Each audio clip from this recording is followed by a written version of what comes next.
우리가 구원받은 그리스도인이요 하나님의 자녀로 살아간다는 것은 사실 굉장히 놀라운 일입니다. 이거는 굉장히 엄청난 일이에요. 문제는 우리가 그것을 인지하지 못하고 있기 때문에 그 놀랍고 크고 이 어마어마한 일을 평상시에 우리가 잘 인지하지 못하기 때문에 그것이 문제가 되는데, 사실 우리가 그리스도인이 되었다는 것은 굉장히 놀라운 일입니다.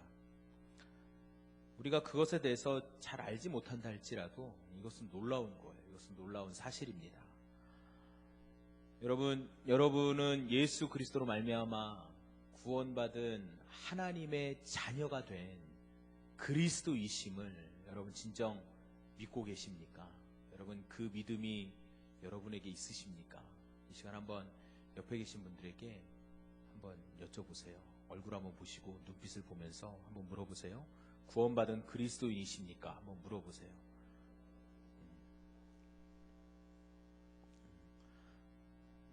대답은 안 들리고 웃음소리만 들려요. 여러분, 우리는 구원받은 그리스도인입니다. 구원받았다는 것, 그것은 말 그대로 옮겨졌다라는 말이에요. 우리가 옮겨졌다. 죄에 대한 형벌의 심판에서 하나님의 기쁨으로 참여하는 것으로 옮겨진 것이고요. 죽음에서 영원한 생명으로 옮겨진 것입니다. 죄인의 신분에서 하나님의 자녀됨의 신분으로 옮겨진 것이에요. 불의한 자에서 의로운 자로 옮겨진 것이에요. 이게 바로 구원받았다라는 말입니다. 여러분, 그리고 이 모든 것은 바로 오직 예수 그리스도를 믿는 그 믿음만으로 가능합니다. 그거 외에 다른 조건은 있을 수가 없습니다. 우리의 행실 때문이 아닙니다. 구원에 대하여서 우리가 내세울 수 있는 공로는 단 하나도 없습니다. 단 티끌마치도 없습니다. 우리가 옮겨졌음은, 그 구원받았음은 오직 예수 그리스도를 믿는 믿음 때문입니다. 여러분, 이것을 믿으시고 이것을 동의하고 계실 거예요. 여러분, 그렇기 때문에 우리가 지금 오늘 이 자리에 앉아 있다는 것은 굉장히 놀라운 은혜를 누리고 있다는 증거입니다. 우리가 이 자리에 있다는 것은 굉장한 은혜입니다. 여러분, 우리가 구원받아 이 자리에서 하나님께 예배드릴 수 있다는 것은 정말 놀라운 은혜입니다. 값없이 받은 선물인 은혜입니다. 우리가 이 부분을 좀 잘 생각해 봐야 합니다. 이 믿음에 관해서 우리는 쉽게 얘기하죠. 구원을 어떻게 얻습니까? 하나님 나라에 어떻게 들어갑니까? 어떻게 하나님의 자녀가 됩니까? 라는 질문에 우리는 정말 쉽게 말하고 또 우리 아이들에게 잘 가르치고 있잖아요. 그렇죠? 우리 어린아이들에게 잘 가르쳐주고 있는데 우리는 쉽게 말합니다. 오직 믿음입니다. 예수 그리스도를 믿는 믿음입니다. 그 믿음으로 우리는 구원에 이릅니다라고 우리는 말하고 가르칩니다. 맞습니다. 여러분, 우리는 믿음만으로 구원을 얻게 되고요. 그리고 이 믿음은 우리를 구원에 이르게 할 뿐만 아니라 하나님께서는 우리의 그 믿음을 보시고 우리를 의롭다라고 여겨주십니다. 이 믿음은 바로 하나님을 믿는 믿음이요, 또한 그의 아들 예수께서 바로 우리의 구원자이심을 믿는 믿음입니다. 그 예수님이 다시 오실 메시아이심을 믿는 믿음입니다. 내 죄를 대신하여서 십자가에 피 흘려 죽으셨다가 다시 부활하심으로 죄와 사망의 권세를 모두 이기셨음을 믿는 믿음입니다. 그분이 십자가 위에서 피 흘려 죽으실 때에 나의 육신의 모든 정욕이 그분과 함께 그곳에서 죽었고, 나의 모든 죄가 예수 그리스도께서 매달리신 그 십자가 위에서 심판받았음을 믿는 믿음입니다.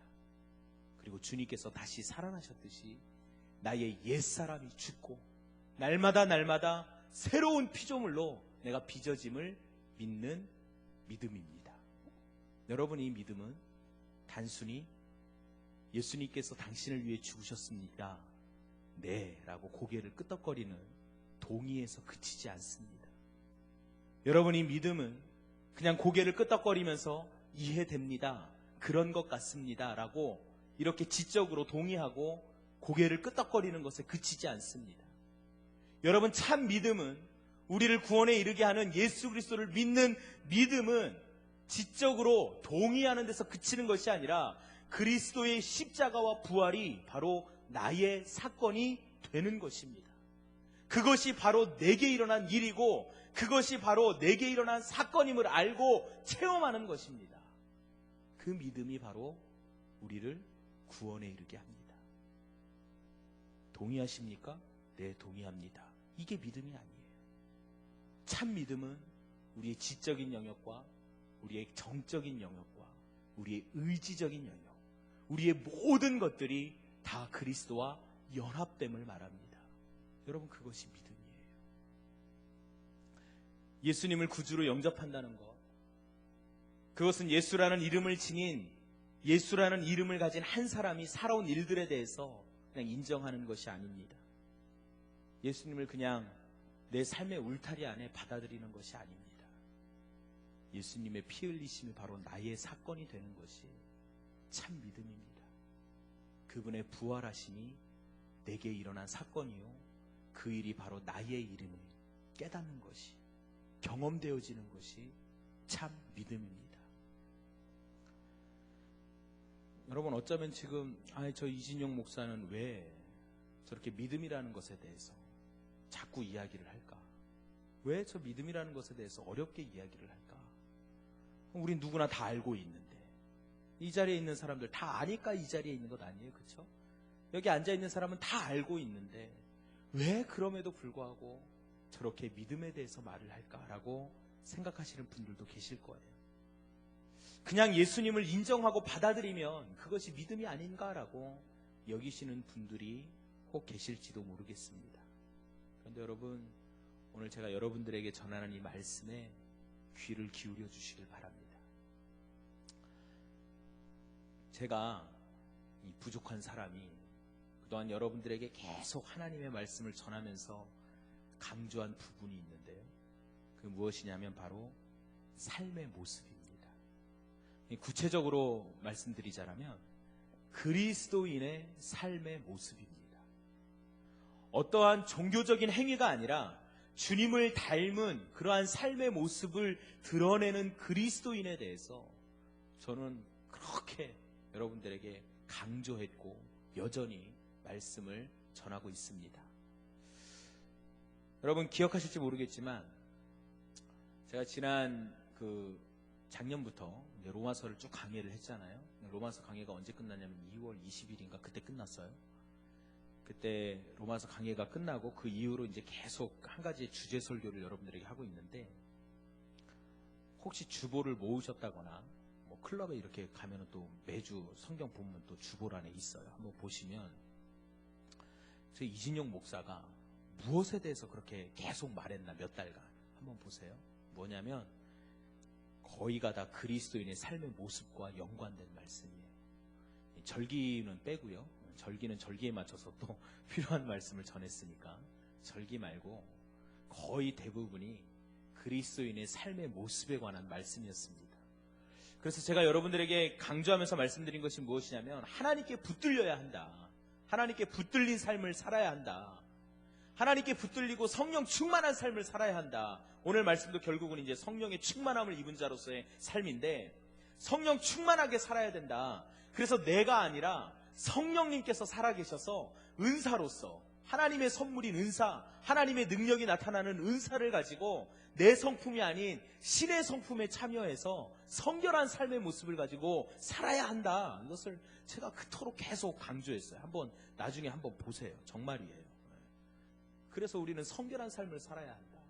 성결한 삶을 살기 위해서 우리는 죄를 다스리며 살아야 한다. 이러한 부분들을 여러분들에게 강조하면서 말씀을 드렸는데, 그리스도인의 삶의 모습, 우리의 성품에 관한 것들을 이렇게 강조하면서 말씀을 드리다 보니까 어쩌면 제가 여러분들에게 어떤 행실과 행동에 대한 것들을 조금 지나치게 강조했을지도 모르겠어요.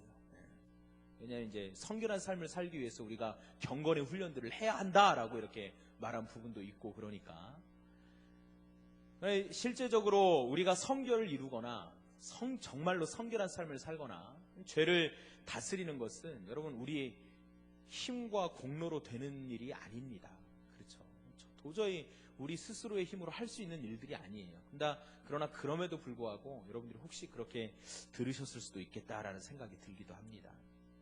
여러분, 제가 말씀드린 모든 것들은 결코 우리의 힘으로 그러한 것들이 가능하다라고 말씀드린 것이 아니고요. 우리의 행실이나 행함으로 성령 충만을 이룬다거나, 그리고 그것으로 우리가 스스로 우리의 힘으로 성결을 이룬다거나, 우리의 힘으로 죄를 다스린다거나 그런 것을 말씀드린 것이 아니에요. 그것이 가능하다라고 말씀드린 건 아니에요. 조금 전에도 이제 제가 말씀드린 것처럼 그리스도인의 삶의 모습을 강조해서 말씀을 드리다 보니까 그리스도인의 삶의 모습 가운데는 이러한 부분들이 나타나야 하지 않겠느냐, 이러한 모습들이 있어야 하지 않겠느냐라는 것을 말씀드린 거예요. 즉, 어떤 조건으로서의 행함이 아니라 믿음으로 말미암아 그리스도인 된 자로서 결과로서의 행함, 믿음으로 말미암아 그리스도인 된 결과로서의 행함, 조건으로서의 행함이 아니라 믿음의 결과에 따른 행함, 믿음의 결과에 따른 삶의 태도, 그런 부분들을 말씀드렸던 것입니다. 비록 구원의 결과로서 당연히 나타나야 하는 그 행함조차도 사실은 성령님의 도우심 없이는 불가능한 일이긴 하지만, 우리가 정말 구원받은 자라면 마땅히 그렇게 살아야 하지 않겠느냐, 이러한 모습으로 살아야 하지 않겠느냐라는 것을 말씀드린 거예요. 제가 왜 이렇게 그리스도인의 삶의 모습, 그리스도인들의 삶의 태도에 대해서 강조하며 말씀을 드리느냐? 첫째는 저 때문이에요. 저 때문이에요. 구원받았다라고 하면서, 그리스도인이라고 스스로 말하면서 제가 항상 얘기하는 게 있잖아요. 저의 첫 번째 정체성은 I'm Christian, 나는 그리스도인입니다라는 것이 저의 첫 번째 정체성이라고 항상 제가 말씀을 드리는데, 그렇게 말하면서도 그러면 여전히 죄에 대해서 유혹받고 미혹받습니다. 여전히 육적인 어떤 충동들이 제 안에 있어요. 일어나기도 합니다. 그리고 여전히 혈기를 부리기도 하고요, 분노를 품기도 하고요, 미움을 품고 있는 제 모습을 발견을 합니다. 지지리도 변하지 않는 제 모습을 발견을 해요. 그리스도인이라고 말하면서 변하지 않는 나의 모습. 근데 저 혼자 살아간다라면, 그냥 뭐 안 변해도 상관없어요. 저 혼자 그냥 뭐 살아가는 세상 혼자서 이렇게 혼자 벽치고 살아간다라면 뭐 그렇게 살아도 아무런 상관이 없습니다. 그런데 우리가 관계를 맺고 살아가고 있잖아요. 가정 안에서 우리의 가족의 구성원들과, 제 아내와 아이들과 관계를 맺고 살아가고, 이렇게 교회 공동체 안에서 여러분들과 관계를 맺고 살아가고, 때로는 저를 알지 못하는 타인들과 지나치면서 마주치면서 잠깐이라도의 그 관계를 맺으면서 살아가기도 하는데, 여러분, 우리가 정말 그리스도인이라면 그러한 관계 속에서 하나님께 영광 돌리는 일들을 나타내야 하지 않겠습니까? 그 관계 안에서 내가 그리스도의 사랑을 받은 자라면, 나를 대신하여 목숨을 내어주신 그 주님의 사랑을 받았다라면, 여러분, 적어도 그만큼의 사랑은 아닐지라도 적어도 조금이라도 흉내를 낼 수 있는 그 사랑은 조금이라도 나타나야 하지 않겠어요? 우리가 주님을 그렇게 닮아야 하지 않겠어요? 근데 지지리도 안 변해요. 참 왜 이렇게 안 변한지 몰라요. 여전히 상처를 주고요, 여전히 제가 혈기 부리고 분노하고 미워하고 독설을 퍼붓고, 그런 것 때문에 다른 이들에게 상처 주고 아픔을 주고, 그런 일들이 얼마나 많은지 몰라요. 왜 이렇게 안 될까? 왜 이렇게 변하지 않을까? 그런 제 모습을 발견하기 때문에 그래요. 저 때문에 그러는 거예요. 저 때문에. 첫째는 지지리도 안 변하는 제 모습 때문에. 그래도 물론 조금은 변했어요. 과거하고 이렇게 생각해 보면 물론 조금씩은 변해가고 있어요. 그러니까 은혜죠. 참 감사해요. 그래도 하나도 안 변한 건 아니고 조금씩이라도 하나님께서 바꿔주셔서 참 얼마나 감사한지 모릅니다. 그게 은혜죠. 첫째는 저 때문에 그렇고요. 둘째는 우리 한국 사회에서 평가받고 있는 교회의 모습들, 우리가 살아가고 있는 이 한국 사회에서 평가받고 있는 우리 그리스도인들의 모습들 때문에 그래요. 물론 우리가 세상 사람들에게 잘 보이기 위해서 살아가는 존재들은 아닙니다. 그러나 분명 하나님께서는 우리를 이 세상의 빛과 소금으로 불러주셨고요, 주님께서도 우리를 이 세상의 빛과 소금으로 여겨주셨고요, 그렇게 불러주셨어요. 세상의 빛이 되어라, 썩어져가는 세상에 맛을 내는 소금이 되어라라고 우리를 불러주셨어요. 근데 과연 오늘날 우리의 모습들이 세상 가운데서 그렇게 빛과 소금의 역할을 감당하고 있는가? 여러분, 그런 부분들을 생각한다면 참 가슴이 아프게도, 글쎄 모르겠어요. 제가 교만해서인지 모르겠지만 저도 잘하는 거 없으면서도 좀 부정적이에요. 그래서 그래요. 어떤 분은 말씀하시더라고요. 타종교에 비해서 기독교의 안티가 많은 이유는 이 종교적으로 강경한 대응을 펼치지 않았기 때문이다 라는 분석을 내놓기도 하시는데, 뭐 어느 정도는 일리는 있겠죠. 근데 만약에 강경한 대응으로 안티를 막는다면 그것은 표면으로 드러나는 것만 막을 뿐이지 사실 그 안에 잠재되어 있는 본질적인 부분들을 우리가 어떻게 할 수 있는 것은 아니잖아요. 그렇죠? 강경한 대응으로서는 답이 아닌 것 같아요. 뭐 소위 말하는 대세를 따르는 안티를 위한 안티들, 뭐 그 사람들은 좀 막을 수 있을지는 모르겠지만 근본적으로 우리가 고치지는 못할 것 같습니다. 여러분, 저는 그래서 이렇게 생각을 해요. 오늘날 우리가 한국 사회에서 참된 그리스도인으로서 세상의 빛과 소금이 되지 못하고 참 그리스도인답지 못하고 인정받지 못하는 것은 결국은 나 때문이 아닌가, 우리 때문이 아닌가. 내가 그리스도인답지 못했고 우리가 그리스도인답지 못했기 때문에 그들에게 비난받고 조롱받는 것은 아닌가. 이미 마태복음에서 예수님께서도 소금이 맛을 잃으면 밖에 버리워진다, 밖에 버리워져서 길가에 버리워져서 사람들에게 밟힐 뿐이다 라고 경고하시지 않으셨습니까? 열매를 맺지 못하는 나무는 도끼에 찍히어서 불에 던져진다라고 여러분 우리에게 경고하시지 않으셨습니까? 그리스도인의 삶이 세상에서 빛이 되지 못하고 인정받지 못한다는 것은 여러분 우리가 하나님의 영광을 위해 살아야 한다라고 말하면서 정작 하나님의 영광을 가리우는 일이 되는 거예요. 그리스도인의 삶이 세상에서 빛이 되지 못하고 인정받지 못한다는 것은 그리스도를 알지 못하는 다른 영혼들에게 그리스도를 전하기가 점점 더 어려워진다는 것을 말합니다.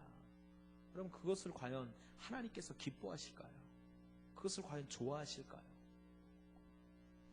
그래서 우리가 진정 그리스도인이라면 그리스도인다운 삶의 모습이 나타나야 한다는 것입니다. 그런데 여러분, 이것이 우리의 의지로 됩니까? 그렇지 않죠. 그리스도인다운 삶의 모습은 내 힘으로 되지 않습니다. 바로 우리 안에 살아계신 성령님의 역사하심으로, 성령님의 도우심으로 가능한 일입니다. 제가 지금 이제 믿음에 관한 말씀을 드리면서 이렇게 그리스도인들의 삶에 대한 태도를 연관지어서 말씀드리고 있는데, 여러분 진정으로 예수님 그분이 십자가에 못 박히셨습니다, 나를 위해서 그랬다고요? 그런 것 같습니다 라는 이 동의가 믿음이 아니라고 제가 지금 말씀드리고 있는데, 우리의 참된 믿음은 거기서 그치는 것이 아니다라고 지금 말씀드리고 있는데, 여러분 정말 우리가 예수 그리스도를 믿는 믿음, 그분이 나의 구주요, 그분이 나의 구원자요, 그분이 내 죄를 다 담당하셨고 부활하셨고 다시 오실 메시아심을 믿는 그 믿음을 지닌다라면 그 믿음과 함께 누가 우리 안에 계시느냐? 성령님이 계세요. 그 믿음과 함께 우리 안에 성령님께서 함께 계십니다. 여러분 그 말이 무엇이냐면 그 성령님께서 우리를 거듭나게 하신다는 말인데, 즉 우리가 다시 태어났다라는 말이에요. 그런데 여전히 우리는 죄의 흔적을 가지고 있는 이 육신의 안에 거하고 있지 않습니까?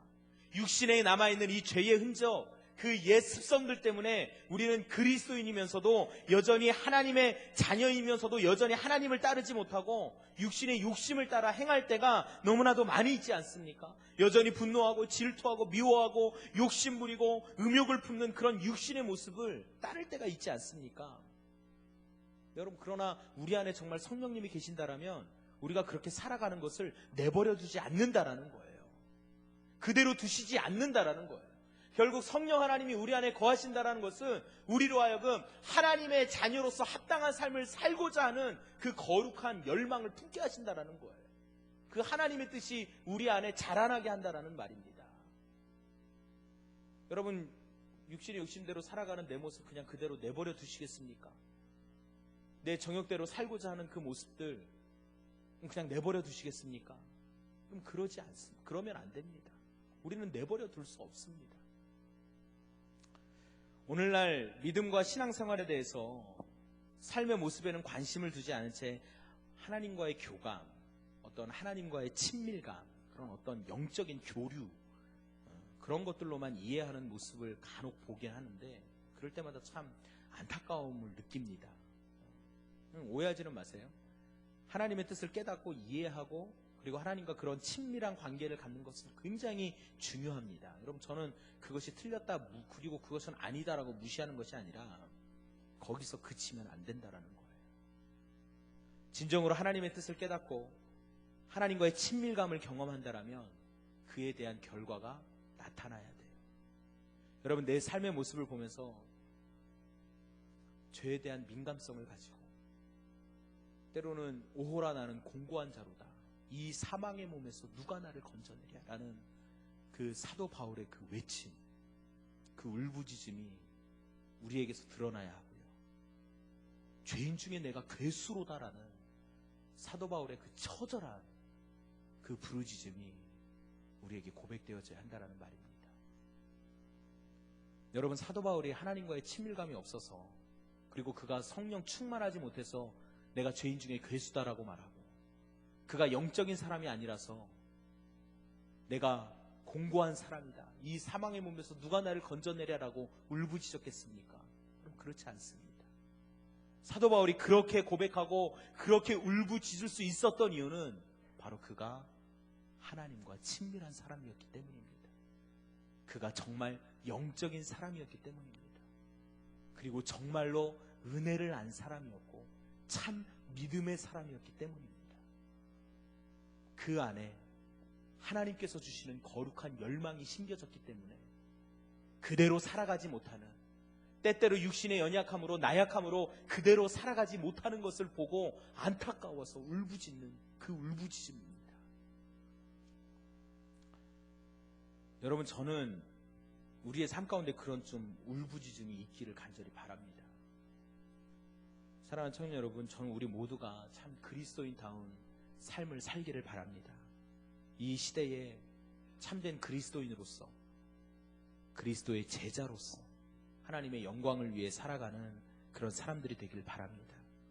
죄에 대한 민감을 가지고, 민감성을 가지고, 우리 안에서 말씀하시는 성령님의 음성에 귀를 기울이고, 그분의 뜻에 따라 내가 버려야 할 것들은 버리고, 돌아서야 할 것들은 돌아서고, 행해야 할 것들은 행하는 그런 그리스도인들이 되기를 바랍니다. 그리스도를 믿는 그 믿음, 나를 죄인으로 고백하고 그리스도를 나의 주인으로 모시는 그 믿음, 내 육신의 모든 것들이 죽어지고 그리스도와 함께 날마다 새로운 피조물로 거듭나는 그 믿음은, 참된 그 믿음은 여러분, 자연스럽게 삶에 대한 우리의 태도를 변화시킵니다. 그 믿음은 우리가 환경의 영향을 받지 않게 하고요, 그 믿음은 우리와 하나님과의 관계를 온전히 회복시키고요, 그 믿음으로 우리의 속사람은 변화되면서 속사람이 변화되기에 우리의 겉사람도 바뀌어집니다. 여러분, 마음의 중심이 바뀌면 행동이 바뀌게 돼 있어요. 그래서 야고보 사도가 뭐라고 말하냐면, 내가 보거니와 믿음이 그의 행함과 함께 일하고 행함으로 믿음이 온전하게 되었느니라. 우리에게 그렇게 말씀하고 있습니다. 여러분, 행함으로 우리가 구원을 얻거나 우리가 의로워지거나 우리가 성결해질 수 없습니다. 행함으로 안 돼요. 그러나 참된 믿음은 올바른 행함을 가져옵니다. 행함으로 우리가 참된 삶을 살 수는 없지만 참된 믿음은 우리로 하여금 올바른 행함을 나타내게 합니다. 그러므로 에베소서는 허물과 죄로 죽었던 우리가, 하나님의 구원의 은혜를 입은 우리가, 성령으로 하나 되어 교회를 이루는 우리가, 옛사람이 죽어지고 새 사람을 입은 우리가, 하나님을 본받고 그리스도의 사랑 안에서 행하는 우리가, 그리고 더 이상 어둠의 자녀가 아니라 빛의 자녀로 살아가는 우리가 어찌해야 하는지를 말씀해 주는데, 그게 이제 5장부터 그 얘기를 하는 거예요. 5장부터 우리가 그럼 어떻게 행하고 살아야 될까? 그 가운데 이제 오늘 본문 15절을 한번 봅시다. 그런즉 너희가 어떻게 행할 것을 자세히 주의하여 지혜 없는 자같이 말고 오직 지혜 있는 자같이 하여라고 말씀하고 있습니다. 개역개정은 어떻게 행할 것을 이라는 부분을 어떻게 행할지를 이렇게 번역하고 있어요. 그러니까 그런즉 너희가 어떻게 행할지를 자세히 주의하여 지혜 없는 자같이 말고 오직 지혜 있는 자같이 하라라고 말씀하고 있다라는 거예요. 그런데 말씀은 이렇게 지혜로운 자로서 행하는 삶을 살아갈 때 우리에게 한 가지 더불어 말씀하시는데 바로 세월을 아껴라 라고 말씀합니다. 즉 우리가 살아가는 시대가 악하니 주님 오실 그때 종말의 때를 살아가는 사람과 같이 살아가라는 말이에요. 혹 우리가 역사적인 종말에 대해서 무감각할지라도 여러분 누구나 개인적인 종말은 맞이하잖아요. 그렇죠? 역사적인 종말이 우리 세대에 일어나지 않는다 할지라도, 우리 세대에 일어날 수도 있지만 우리 세대에 일어나지 않는다 할지라도 개인적인 종말은 누구나 다 맞이하잖아요. 그걸 피할 수는 없잖아요. 그러니까 시대를 아끼며 지혜 있는 자같이 하여 어떻게 행할지를 항상 주의하여 살피라는 거예요. 여러분, 행동을 바꾼다는 거 결코 쉬운 일이 아닙니다. 삶에 대한 태도, 행함이 바뀌는 것은 굉장히 어려운 일입니다. 짧은 시간에 바뀐 척은 할 수 있으나 근본적으로 바뀌기란 쉽지 않습니다. 그러나 성령 충만함을 받으면 여러분 우리는 변화될 수 있습니다. 우리 하나님께서 성령님을 통하여서 우리를 변화시켜 주시기 때문입니다. 속사람이 바뀌고 겉사람도 바뀌고 옛사람은 날마다 죽고 날마다 새로운 피조물로서 매일매일 새로워지는 은혜를 하나님께서 우리에게 주신다는 것입니다. 오늘 성경은 특별히 성령 충만함을 입은 사람들의 특징에 대해서 말씀해 주는데요. 19절을 보면 시와 찬송과 신령한 노래들로 서로 화답하며 너희의 마음으로 주께 노래하고 찬송하며 라고 되어 있습니다. 여기서 말씀하는 시와 찬송이라는 것은 하나님께서 행하신 일을 기억하면서 노래하는 것을 말합니다. 그러니까 출애굽기 보면 홍해를 건넌 이후에 모세와 미리암이 하는 노래와 같이 하나님께서 행하신 일을 기억하고 그것을 고백하고 노래하는 걸 말해요. 우리가 성령 충만함을 입으면 우리의 삶 가운데 하나님께서 행하신 일들을 기억하게 되고 그것으로 노래하게 된다라는 말이에요. 마음으로 찬양한다라는 거예요. 혼자 하는 것이 아니라 영으로 신령한 노래로 서로 화답한다라는 말이에요. 함께 기억하고 함께 기뻐한다는 말입니다. 여러분, 여러분의 삶 가운데 찬양이 넘치십니까? 찬양의 고백이 넘쳐나십니까? 여러분의 삶 가운데 간섭하시는 그 하나님의 손길과 은혜를 늘 경험하고 깨닫고 기억하십니까? 여러분, 그러한 것들이 기억되어지고 깨달아지고 고백되어지고 그래서 여러분의 삶에 찬양이 넘치시기를 간절히 바랍니다. 여러분, 항상 마음으로 하나님을 기억하며 찬양하니 어찌 우리가 감사하지 않을 수 있습니까? 그래서 오늘 본문 20절은 말합니다. 범사에 우리 주 예수 그리스도의 이름으로 항상 아버지 하나님께 감사하며. 그리고 이제 마지막 절은 성령으로 충만함을 받은 사람들의 삶의 모습이 어떠한지 이제 예를 들고 있는데 그것은 바로 그리스도를 경외함으로 피차 복종하는 삶입니다. 에베소서는 그래서 21절 이후로 남편과 아내, 부모와 자녀, 상전과 종의 관계에 대해서 피차간에 서로 복종하는 모습을 우리에게 가르쳐주고 있습니다. 여러분, 본디 우리 인간들이란 교만한 존재들이기 때문에 복종 잘 안 해요. 복종하는 일 참 쉽지 않아요. 물론 사회적인 시스템 안에서 강제적으로 이루어지는 복종은 할 수 있으나 여러분, 그 가운데서 우리가 얼마나 또 많은 분노를 품기도 해요. 우리의 상사에 대해서, 그렇죠? 그리고 나와 함께 있는 동료들에 대해서 복종하기 싫어서, 순종하기 싫어서, 하다못해 여러분 우리 교회 공동체 안에서도 얼마나 그런 교만한 모습들이 우리 안에 자리 잡고 있습니까?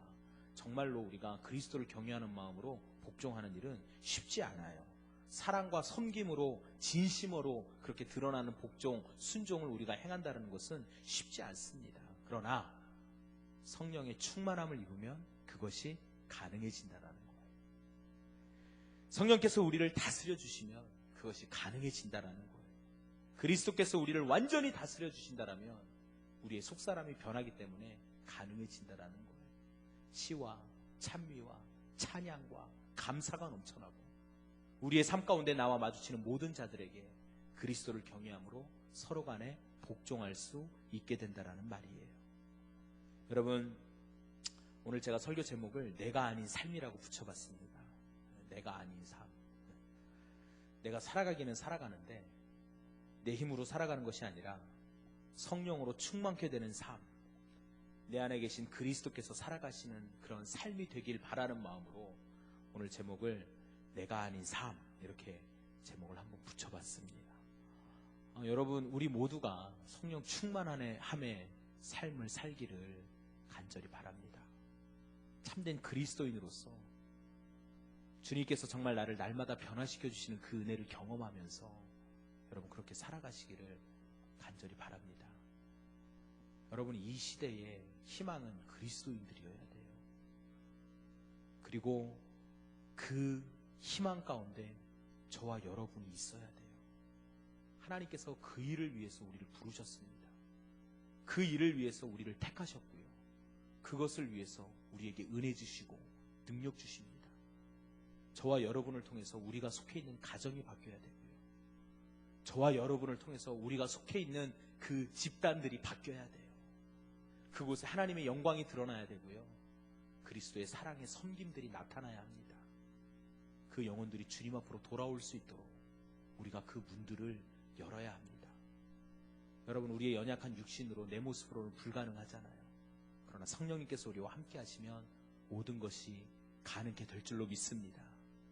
우리의 상한 심령이 먼저 회복되어지고 우리의 연약함들이 강함으로 변화되어지고 변화되어야 할 내 모습들이 온전케 변화되어져서 정말 하나님께서 기뻐하시는 일들을 이루며 살아가는 우리 모두가 되어야 되겠습니다.